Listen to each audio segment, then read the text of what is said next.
Minsan gusto kong magsumbong sa'yo kapag pagod na ako.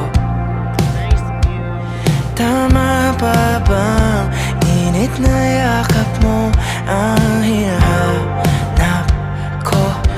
Minsan gusto ko tumawag sa'yo para lang marinig ko ang boses mo.